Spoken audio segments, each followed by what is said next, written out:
अरे चेतना, तू कैसी है? हिमांशी, सॉरी, मैं ना तुझसे हाथ नहीं मिला सकती। वो क्या है ना, तेरा और मेरा स्टैंडर्ड अब सेम नहीं है ना।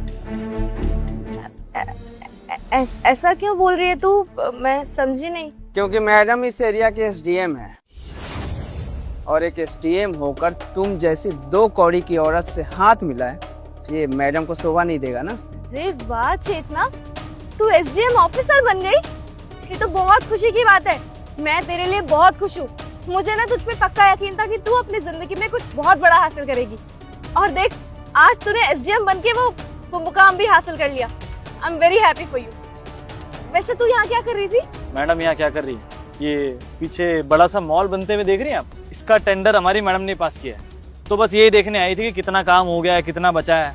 अब हमारा फर्ज बनता है ना, अब सरकारी नौकर है, सारा काम करना पड़ता है। आपकी तरह ऐसे घूम तो नहीं सकते ना बाहर। अच्छा, पर चेतना जहाँ तक मुझे लगता है कि ये सारा एरिया तो एग्रीकल्चर लैंड है, यहाँ पर तो सरकार मॉल बनाने की परमिशन कभी भी नहीं देगी, तो फिर तुम कैसे बना रहे हो? हिमांशी चल, तुझसे क्या छुपाऊं, तू मेरी स्कूल फ्रेंड है।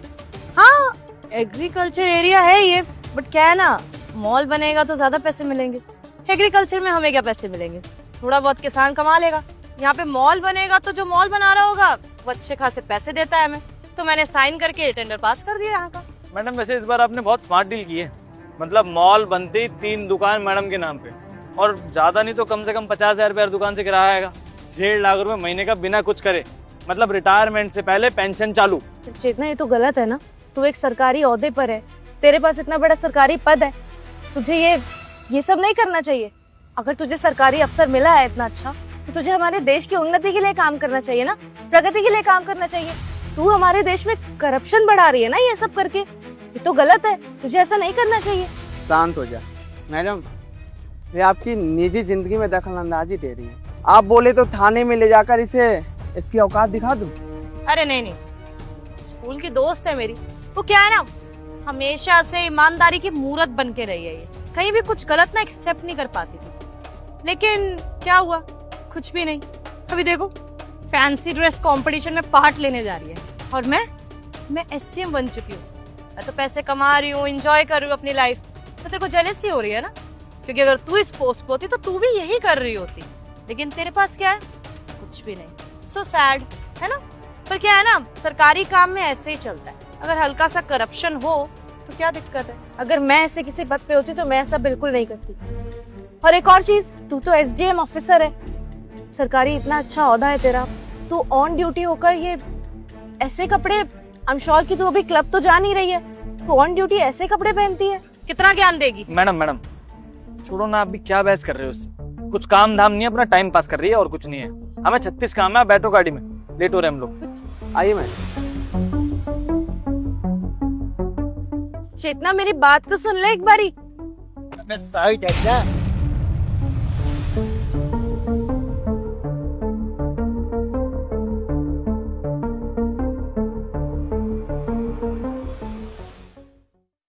मैडम क्या गेम में लगे हुए मैडम? सोचो कुछ, गर्लफ्रेंड का बर्थडे है अगले महीने, नई गाड़ी मांग रही है मेरे से, वो भी एसयूवी। कहाँ से दूंगा मैडम? 1 महीना हो गया, कोई बंदा ढंग का नहीं आया कि बढ़िया टेंडर पास करा दे और मोटा पैसा आ जाए। मैडम कुछ कर लो मैडम, ब्रेकअप हो जाएगा मेरा उससे। तो इसमें मैं क्या कर सकती हूँ, मैं अभी तो वेट ही कर रही हूँ। मेरे को भी इस महीने अपने खर्चे मारने पड़े हैं। क्यों? सिर्फ इसी वजह से कि कोई आ ही नहीं रहा है। अरे कोई तो आए अपना कोई टेंडर पास कराने, बिल पास कराने, तो उसे पैसे ऐठे। पता नहीं क्या हो गया है। मैडम मेरी तो जिंदगी।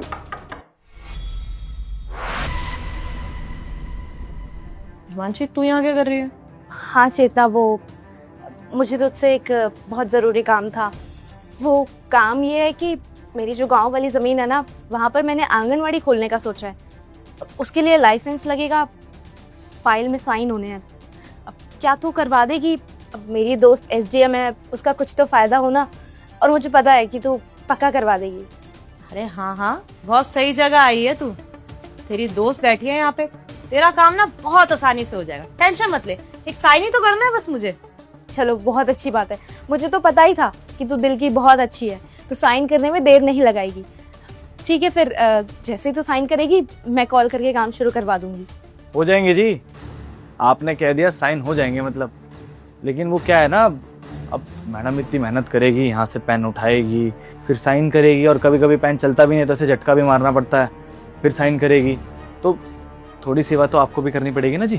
क्या मतलब, मैं समझी नहीं। मतलब मैडम भोली तो है आपकी दोस्त, मतलब जी छोटा सा सेवा शुल्क तो लगेगा ना जी। हाँ, अब आपका इतना बड़ा काम हम लोग करवा रहे हैं तो थोड़ी खुशी तो हमको भी मिलनी चाहिए ना। सेवा शुल्क? पर ये तो सरकारी काम है ना, इसमें रिश्वत कैसी? मैं समझाता हूँ जी। देखो जी, आपका पहला सरकारी काम है, लेकिन आप जानते नहीं हो कि सरकारी काम में कितना समय लग जाता है। हम जानते हैं ना। अरे वो तो मैडम की दोस्त हो आप, इसलिए सीधा ऊपर आ गए, नहीं तो नीचे पुलिस वाले अंदर ना घुसने दें आम आदमी को। पता नहीं कितने सालों तक आपकी फाइल यूं यूं यूं यूं घूमती रहती। अब थोड़ा सेवा शुल्क दे दोगे तो हमारा भी भला हो जाएगा। और देखो जी, आपके लिए तो ये वन टाइम इन्वेस्टमेंट है, उसके बाद तो आप ही कमाओगे। सरकार से इतना सारा राशन मिलेगा, पैसा मिलेगा बच्चों के लिए। ऐसा तो है नहीं सारा बच्चों पे लगा दोगे, अपने लिए भी तो कुछ बचाओगे ना, तो उसमें से थोड़ा तो हमारा भी बनता है जी। क्यों? अच्छा ऐसी बात है। इसका मतलब यहाँ पर कोई भी काम होता होगा तो उसके लिए सेवा शुल्क आप हर किसी इंसान से लेते होगे। मैडम समझ नहीं रहे, ब्राइब नहीं है ये, सेवा शुल्क है। अब देखो, सरकार जो तनख्वाह देती है वो होती है चिल्लर, अब उसमें घर थोड़ी चलता है किसी का। थोड़ी सी मदद कर दो, आपका काम हो जाएगा, अभी 5 मिनट में करवा देंगे। फिर कर लेना जिस मर्जी को फोन, बनवा लेना एक बढ़िया सा आंगनवाड़ी अपने लिए। क्यों जी? अच्छा वैसे कितने पैसे लगेंगे? 2 लाख रुपए। चेतना, 2 लाख रुपए? ये तो बहुत ज्यादा पैसे हैं। मैं 2 लाख रुपए कहाँ से लाऊंगी? मानसी, इतना बड़ा काम करने जा रही है तू, तेरे को ही बहुत कुछ बचेगा, और तू सिर्फ 2 लाख रुपए के लिए इतना ओवर रिएक्ट कर रही है। 2 लाख तो बनते हैं। देख, तू मेरी दोस्त है इसलिए इतना कम में बोल रही हूँ। तेरी जगह कोई और होता तो 10 लाख से कम तो बातचीत नहीं होती। अब तू खुद सोच, इतने बड़े ओहदे पे बैठी हूँ मैं, इतनी मेहनत करी है, तो कुछ तो फायदा मेरा भी होना चाहिए ना। अब सरकारी सैलरी से तो घर नहीं चल सकता, और 2 लाख की बात है, तू दोस्त है इसलिए सस्ते में निपटा रही हूँ। तू बोल, मैं अभी साइन कर देती हूँ, तेरा काम शुरू हो जाएगा। अच्छा ठीक है, पैसों का इंतजाम मैं कहीं ना कहीं से करवा दूंगी, क्योंकि ये काम करवाना मेरे लिए बहुत ज़रूरी है। बहुत सारे बच्चे हैं जो आंगनवाड़ी में आएंगे और मैं उनके लिए इतना बड़ा रिस्क नहीं ले सकती। मैं पैसों का इंतज़ाम कर लूँगी। जितना ये तो गलत बात है ना, तू सरकारी ओहदे पर होकर लोगों से रिश्वत खा रही है, वो भी लाखों में। ये तो बहुत गलत है, ऐसा तुझे बिल्कुल नहीं करना चाहिए। देख, मैं तो एक नॉर्मल इंसान हूँ, मैं 2 लाख रुपए कहाँ से लाऊंगी? पर मैं रिस्क भी तो नहीं ले सकती ना। आंगनवाड़ी खोलनी है, बहुत सारे बच्चे आएंगे, वो पढ़ेंगे वहाँ पर। पर देख चेतना, ये जो तू कर रही है ना, सेवा शुल्क के नाम पे लोगों से पैसे वसूलना, ये इलीगल है। तुझे ऐसा नहीं करना चाहिए। तू हमारे देश में बहुत अच्छे सरकारी ओहदे पर बैठी है, तुझे हमारे देश की सेवा करनी चाहिए, ना कि अपनी जेबें भरने के बारे में सोचना चाहिए। हमारे देश से करप्शन खत्म कैसे होगा ऐसे? क्या तुम लोगों के एरिया के IAS ऑफिसर को पता है कि तुम लोगों से रिश्वत लेते हो? हिमांशी, तुझे ना मैंने पहले भी समझाया था, मुझे ज्ञान देने की जरूरत नहीं है। मैं इस पोस्ट पे पहुंची हूँ अपनी मेहनत से, और मैंने देखा है कि सरकारी काम होता कैसे है। तुझे नहीं पता ना, तू किसी पोस्ट पे आज तक पहुंच नहीं पाई है, इसीलिए यहाँ पे बहस कर रही है। देख, आखिरी बार बोल, अगर तू चाहती है तेरा काम जल्दी से जल्दी हो जाए तो 2 लाख रुपए दे दे, नहीं तो तेरी ये फाइल ना सालों साल घूमती रहेगी। एंड मेक श्योर कि कभी भी ये पास ना हो। चाहती है तू ऐसा? अब तू चाहती है तेरा इतना बड़ा काम हो जाए, तो उसके लिए इतनी रिश्वत तो देनी पड़ती है। और रिश्वत क्या है? It's just a fees.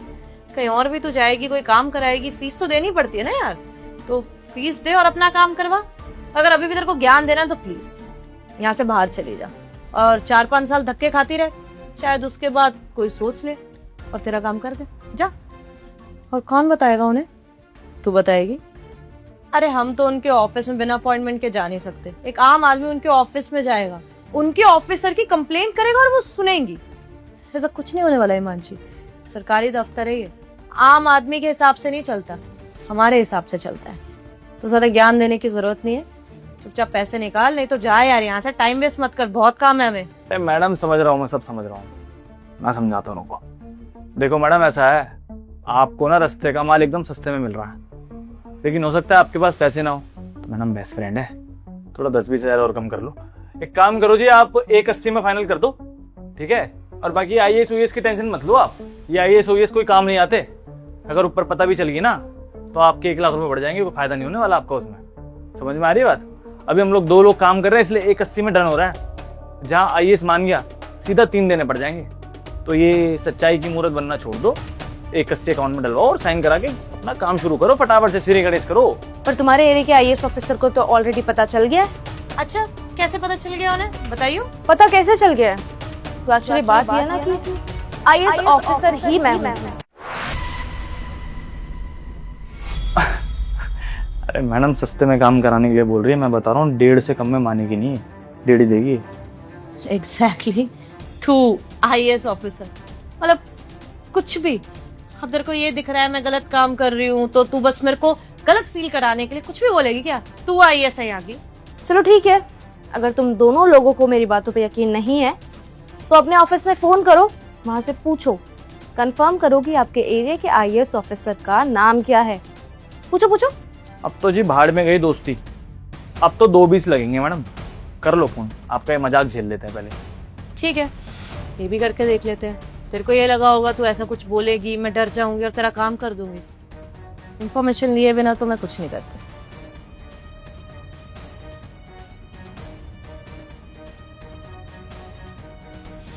Hello, हाँ गुड आफ्टरनून। मैं कह रही थी एक बार बताना हमारे एरिया के जो नई आईएएस है उनका नाम क्या है? हिमांशी। नहीं कुछ नहीं मैम, आप यहाँ आने वाले थे, आपने बताया नहीं। हिमांशी अभी हम मिले थे तब बताती ना कि तू आईएएस बन चुकी है। नमस्ते मैडम। अरे अरे अरे, क्या हो गया तुम दोनों को? तुम्हारे तोते कैसे उड़ गए? क्या हुआ? आईएएस हूँ ये सुन के कुर्सी छूट गई या ओहदे का डर लग गया कि कहीं नौकरी गायब ना हो जाए? मतलब तुम्हें शर्म नहीं आती है? तुम इतने अच्छे सरकारी ओहदे पर हो, एसडीएम हो, और तुम सरकारी नौकरी तो तुम्हारी भी है ना। तुम दोनों लोग मिलके मासूम लोगों से ब्राइब लेते हो। तुम दोनों को ना मैं ब्राइब के केस में अंदर डालूंगी, समझे तुम? और तुम इतना बहुत घमंड है तुम्हें तुम्हारी सरकारी नौकरी पर। हाँ, क्या बोल रही थी?